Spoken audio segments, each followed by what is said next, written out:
नमस्कार, आदाब, सत श्री अकाल, जय भीम, जोहार। मेरा नाम सूरज कुमार। आप देख रहे हैं हमारे यूट्यूब चैनल आरक्षण सा।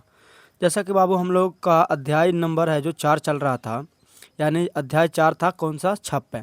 इससे पहले हम लोग कवि परिचय के बारे में देख लिए पार्ट 1 में कि कवि परिचय की नाभा दास जो हैं वो उनका जन्म कब होता है, निधन कब होता है, क्या करते थे अपने जीवन में। तो यानी उसको जो अपना जीवन में जो भी कुछ करते हैं उनको कुछ कहा जाता है, छप्पे कहा जाता है।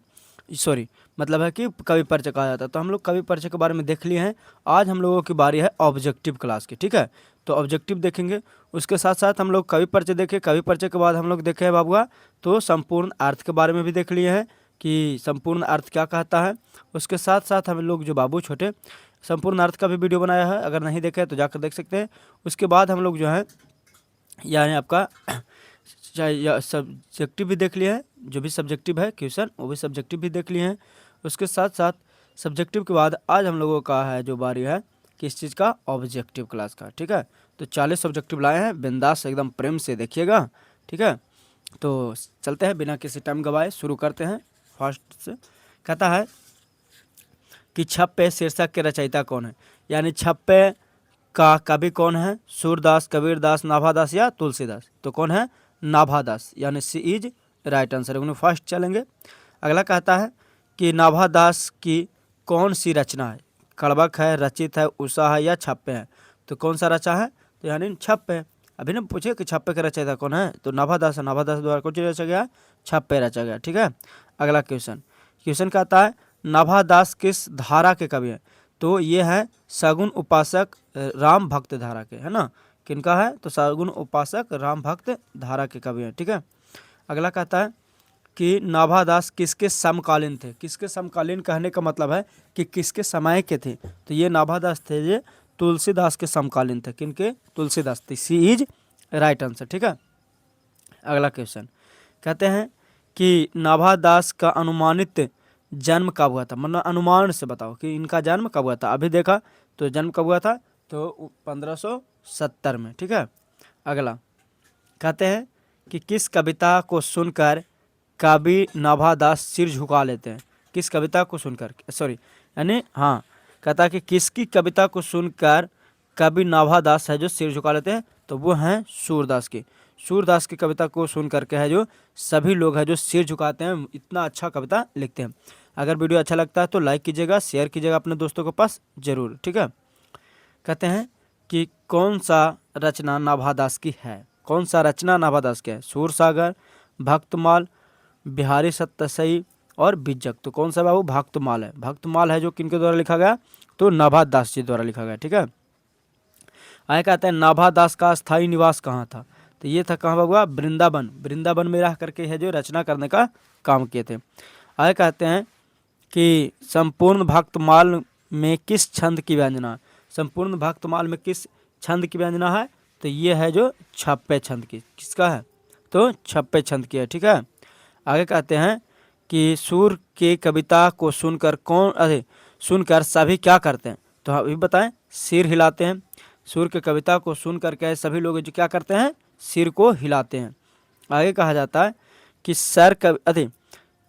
सूर होगा ना, सूर कविता सुनी कौन कवि में कौन सा अलंकार है। अलंकार समझना सबसे पहले कि जो शब्द अपने आप को रिपीट करे, जैसे सा तो सर सुनी, सुर सुनी, कवि मतलब कौन, ठीक है। तो ऐसे में अगर जो अपने आप को दोहराए, जैसे कि चंदू के चाचा ने चांदी की चम्मच से, तो चाचा चाचा दोहरा रहा, तो वो सब हो जाता है कौन सा, अनुप्रास अलंकार। अलंकार कहेगा तो उसका वीडियो ले आएंगे, ठीक है।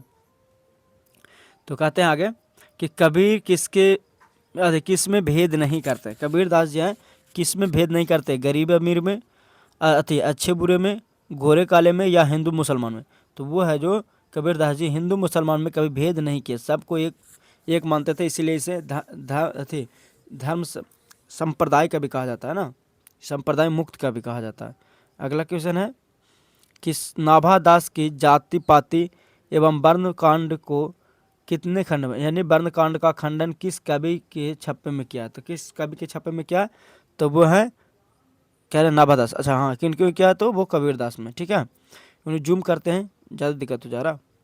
अच्छा अगला कहता है सबके हित का वचन कौन कहता है, मतलब सबके हित का वचन कौन कहता है, यानी पाठ के अनुसार, पाठ के अनुसार बताना है कि सबके लिए कौन सोचते थे। तो सबके लिए सोचते थे कबीरदास जी। कबीरदास जी सोचते थे कि सब एक समान है, सब एक है, कोई अलग नहीं है। अगला क्वेश्चन क्या आते हैं बाबुआ, नाभादास का उदय हिंदी साहित्य के किस काल में हुआ। तो नाभादास का जो है उदय हिंदी काल के किस काल में हुआ था, तो वो हुआ था बाबू आपका, यानी हाँ, तो तुलसीदास के समकालीन है तो भक्ति काल में। किसके काल में, तो भक्ति काल में हुआ था।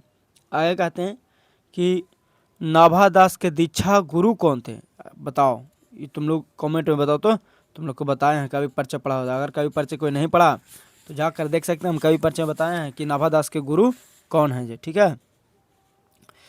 अच्छा, आंसर का बता दिए थे, नहीं, ठीक है ठीक है, हाँ बताओ तुम लोग कमेंट में। आगे कहता है कि कहानी का अर्थ क्या है, तो कहानी का अर्थ होता है बाबू विश्वास या प्रति। कहानी का अर्थ होता है क्या, विश्वास या प्रति। यहाँ कहानी मतलब कोई कान ना कह देना, ठीक है। अगला है कि भक्त चरित्र का माला, भक्त चरित्र का माला किसका है, तो भक्त चरित्र का माला है भक्तमाला, ठीक है।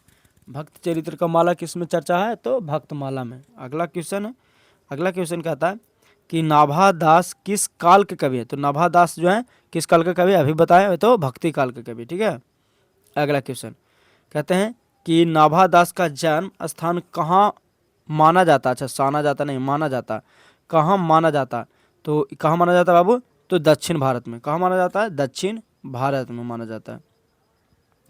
अगला क्वेश्चन है कि नाभादास माँ के साथ कहाँ आकर रहने लगे थे। तो ये जयपुर में, यानी राजस्थान में जयपुर में रहने लगे थे नाभादास माँ के साथ आकर के। आगे कहता है कि अच्छा बताओ नाभादास माँ के साथ जयपुर क्यों रहने लगे। अभी बताया ना कि जयपुर आकर रहने लगे थे, तो आखिर क्यों रहने लगे थे, तो अकाल और पिता के मृत्यु के कारण। जब इनका पिताजी का मृत्यु होता है, उस समय अकाल पड़ जाता है, तो इन्होंने जयपुर में आकर के माँ के साथ रहने लगते हैं। आगे कहते हैं कि नाभादास का काव्य क्षेत्र कहाँ था। अच्छा, लिखने का काम कहाँ करते थे, मान लीजिए तो रहते थे कहाँ, तो राजस्थान जयपुर में, लेकिन इन्होंने लिखने काव्य क्षेत्र यानी कविता का रचना कहाँ किए थे, तो ये वृंदावन में। कहाँ, तो वृंदावन में रहकर कविता को लिखा करते थे। आगे कहते हैं कि नाभादास के गुरु कौन थे। तो नाभादास के गुरु कौन थे बाबुआ, तो ये थे आग्रदास। कौन थे, आग्रदास थे। अगला कहते हैं बीजक की रचना, सॉरी बीजक किसकी रचना है। तो बीजक किसकी रचना है, तो बीजक जो है बाबुआ आपका सूरदास का है, कबीरदास का है, तुलसीदास का या जायसी जी का।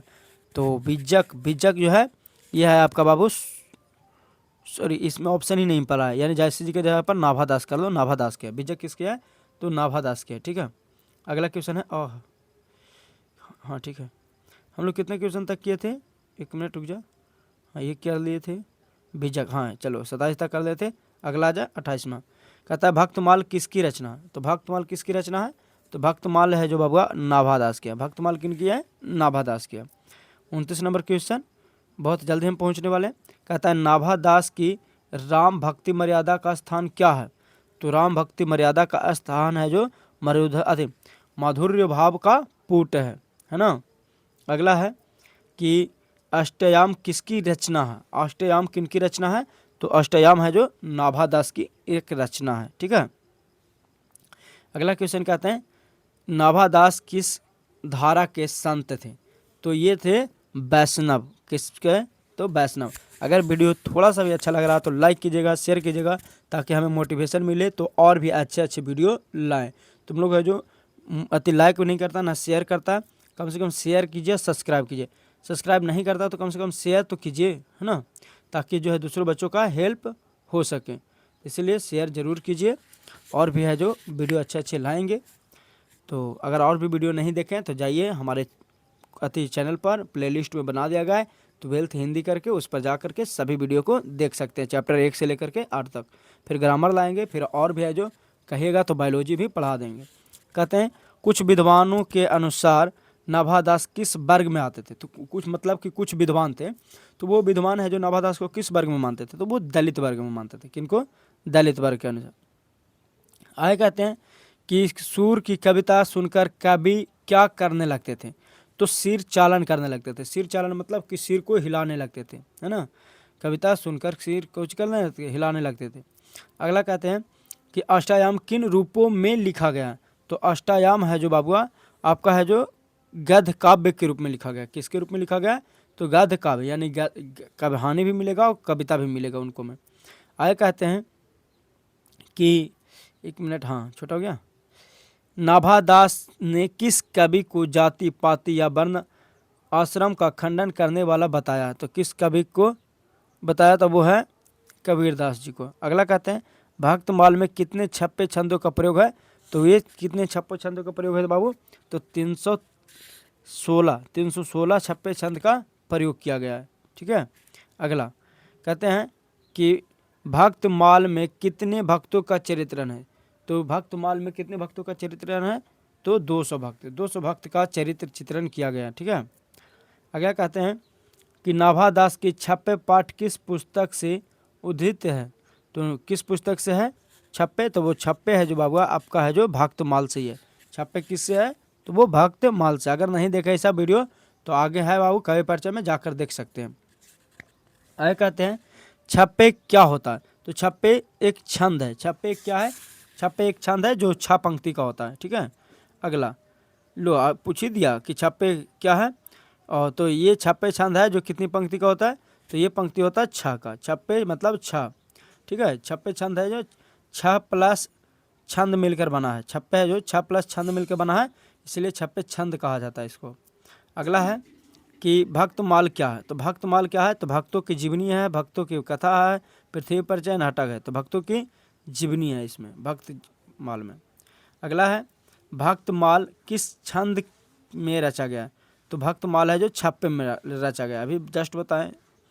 कहते हैं कि कबीर ने किसके अधर्म का, किसको अधर्म का? तो भक्ति विमुख से। कहते हैं कि अगर जो व्यक्ति भक्ति से मुख को मोड़ता है, विमुख मतलब मोड़ लेना, मुख को मोड़ देना। तो जो व्यक्ति कुछ करता है भक्ति से मुख को मोड़ता है वो अधर्म है। वो क्या है? अधर्म है ना। आगे कहते हैं कि किसके क्वेश्चन 1 मिनट, हाँ, किसके सामने योग यज्ञ तुच्छ है?